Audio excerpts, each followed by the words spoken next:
Happy holidays. I am super excited to be here with you. I never thought I would say that on a vacation week, so to speak, but I really, really am. I woke up this morning and I thought, you know what? I get this opportunity to talk to one of the most fabulous leaders that I know this morning. And that just brightens up my day and makes me so, so happy. Let me tell you a little bit about this series that I've been doing. Welcome you, of course, and then we're just going to dive in. I'm going to let Summa talk for the rest of the conversation.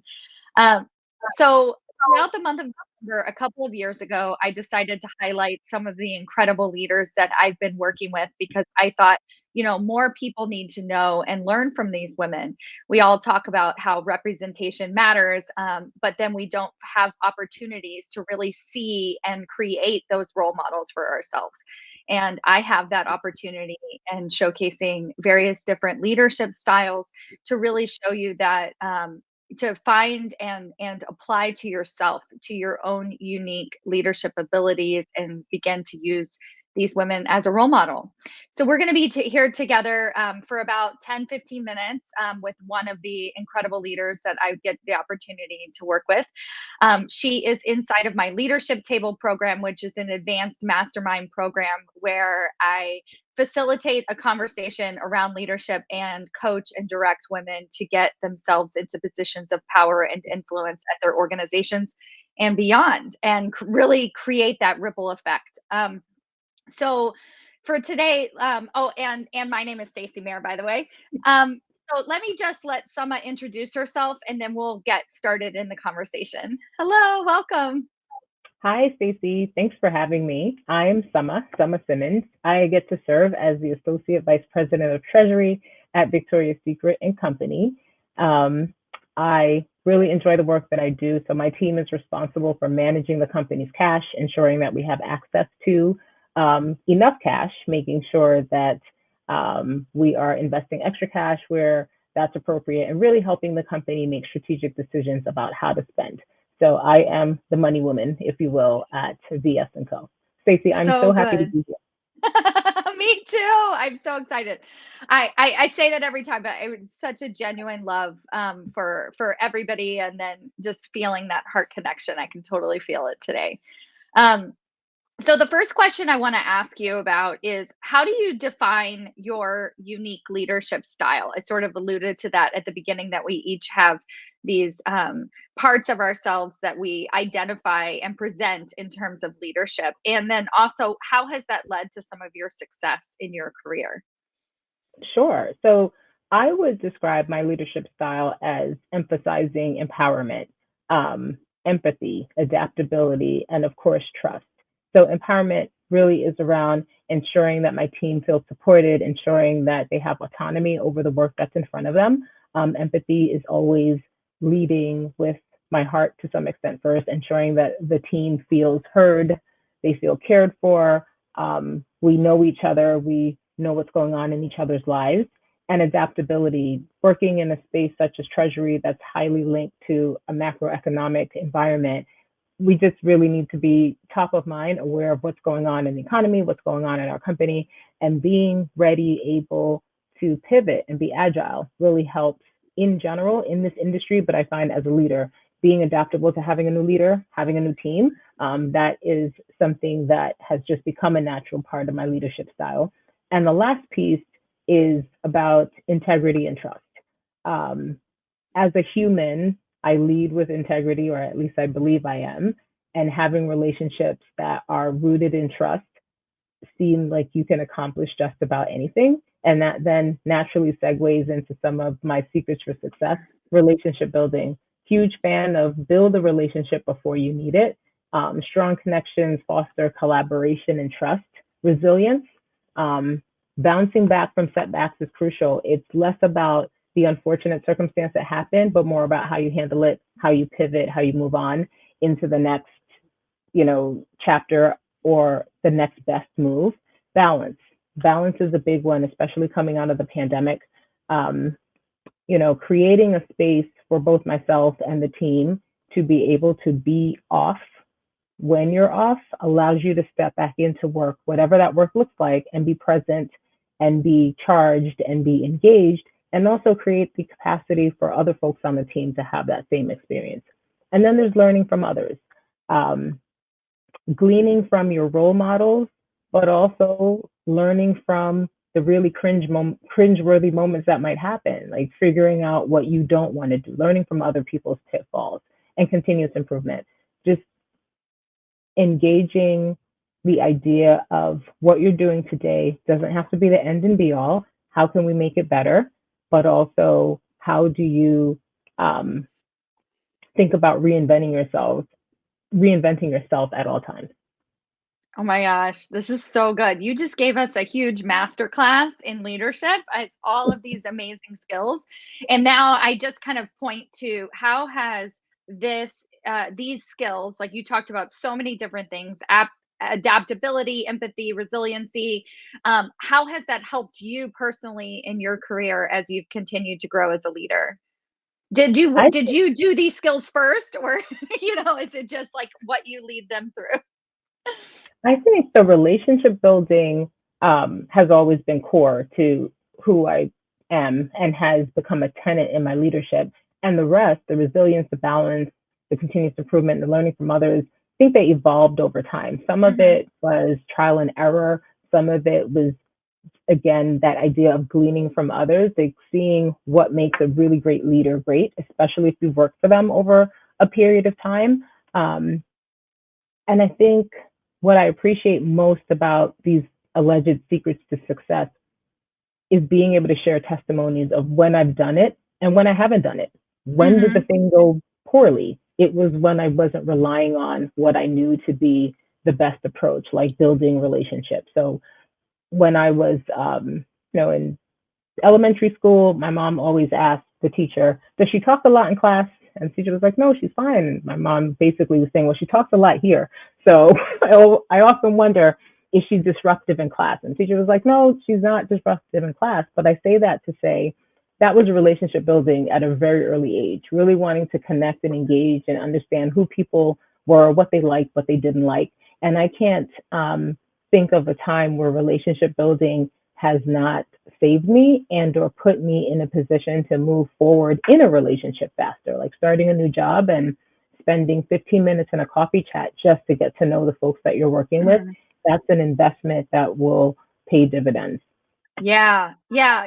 This is really, really good too, because I feel like you kind of pointed to my next question, which is a little bit working through challenging situations with your team and also your own leadership. And you sort of pointed to the root cause of challenging situations, which is when we're very focused internally, head down, trying to solve a problem, kind of worried about the consequences, and less like sitting up, looking at who's around us, making sure we've connected with the key players, making sure we've built those relationships, right? And so I can sort of see this relationship building, especially in your leadership style, as a compass to make sure you're sort of pointed in the right direction.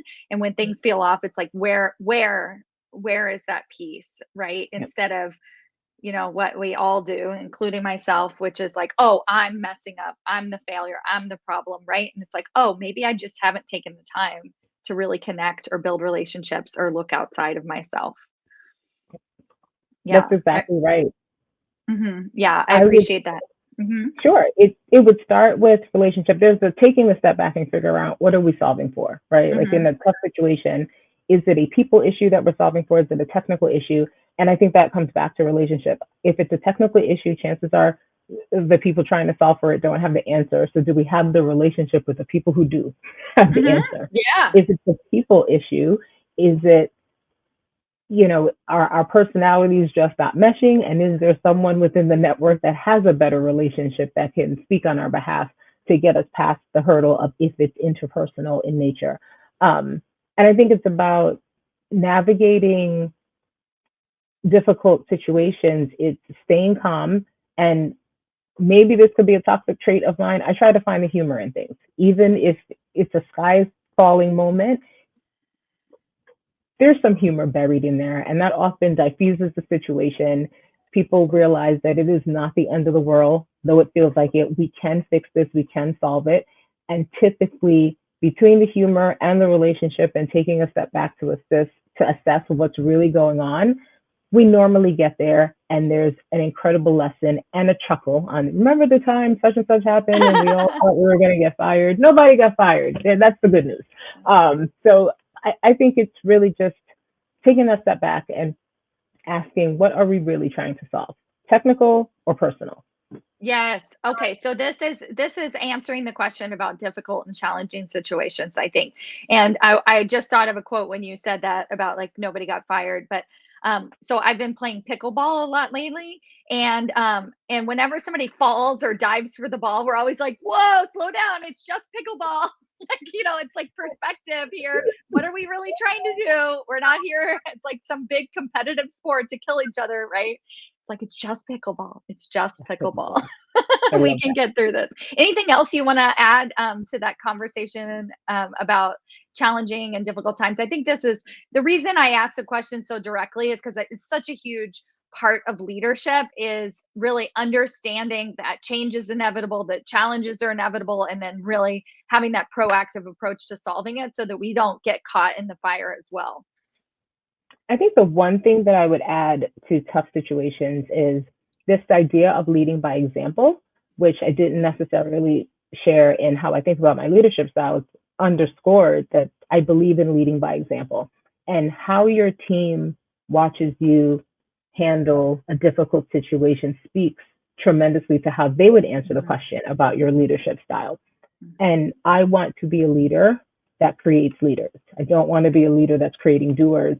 I really want for my team and those who've worked with me to go into their career and say, I really like how Summer handled that. I want to emulate that. I want to borrow from that style. So I think there's that coachable moment that's built into it, but that you're performing. You are on stage. People are watching to see, are you the sky is falling queen, or are you the, hey, everybody calm down, it's just pickleball, we could figure this out. I think there is great value in thinking about what you want those around you to take from the moment, because people remember the moments when things went wrong. No one remembers everything was fantastic because you get paid to make everything fantastic all the time. It's those moments of adversity that I think your leadership is highlighted, and where you want people to walk away from that circumstance and remember how you showed up. Yes. Oh, so good. I want to take a moment before we go into my final question and say hello and thank you. If you've been watching this broadcast live, hello Marie, thank you for joining us. And anybody else, make sure you say hi to Summa, and then any sort of appreciations that you've garnered from today's conversation, let us know in the comments. So really appreciate it. And also I want to offer you a free gift to everybody listening to download. I put together a 30, 60, 90-day plan for killing it in your new role. And basically, this is an opportunity for you to purposefully drive your leadership. So everything you've heard in this conversation today is something that, Summa didn't just like become a leader and then was like, okay, here's the 4 things that make me a great leader, right? She developed this and created language around it, both for herself and then to be able to articulate that to her team and her leadership. And it's sort of like, which came first, the chicken or the egg? Summa was always a great leader, as she described back in elementary school, but yet we need to be able to formulate the language around our leadership so that we can continue to be that role model, to be that excellent leader, to have that balance in our own lives. So I'm gonna actually, if somebody could type this in, because I think if I type, oh, thank you, Marie, you're the best. So Marie just typed in the download for the 30, 60, 90-day plan. You can download that for free. It's at stacymayer.com/90-day plan. Definitely do that. And then as we head into this final question, which is, ultimately the most important question to me, is why do you personally feel motivated to have that voice at the table? Stacey, this is a great question. And I think as you're going through your career and you're thinking through, what do I want out of it? In theory, if you answer this question, you're likely setting yourself up for how things will play out. I This may sound trite. I really want to make a meaningful impact. I think there is the point in your career where you decide, I'm good at this job. I could probably do this for the rest of my life, earn my salary, and be perfectly comfortable.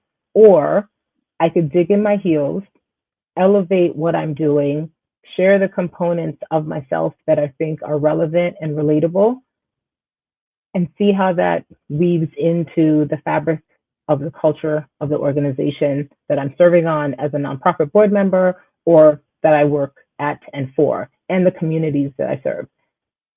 A large part of that comes from wanting to contribute a diverse perspective. Like I grew up during an era where, executive presence or hearing the term executive presence often makes people think 50-year-old white man in corporate America, right? And that's not who I am, physically, obviously.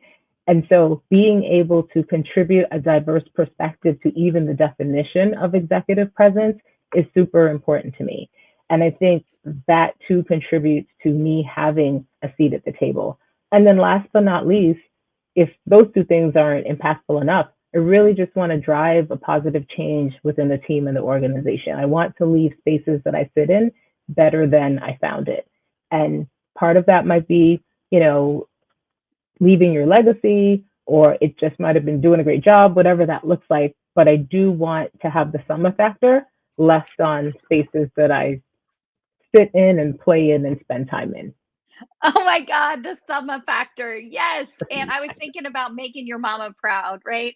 That little girl that jibber jabbered at home, and you're like, you don't even know what I'm doing at school, mom. I got this. I got this. It's like so good. Oh, Selma, you gave me goosebumps sharing your story, and I'm so thankful that you have taken this leap that you every day it sounds like you wake up, you question, you ask, you say, am I doing what I want to be doing? Am I aligned with my values? And it really, really shows. You're such a role model. And so just thank you for sharing your wisdom with us today.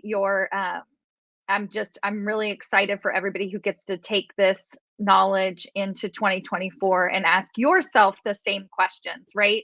If anything that she said sparked, like, I'm like that too. I'm not like that, right? This is the first piece, is really just identification and understanding yourself as a leader so that then you can begin to communicate and share that with others. So thank you, Summa. I really appreciate you. We have one more broadcast next week. I'll be doing a final interview in January, but I still feel like it wraps up the month of December in my December Doing It series. Every single woman who you have met this month and in my previous years, they're all part of, like I said, the Leadership Table program. If that is an advanced mastermind that you would like to be a part of, I strongly encourage you to connect with me, direct message me on LinkedIn or wherever you can find me. It's not that hard. And then definitely connect with Summa as well. Thank you again. Thanks for having me, Stacy.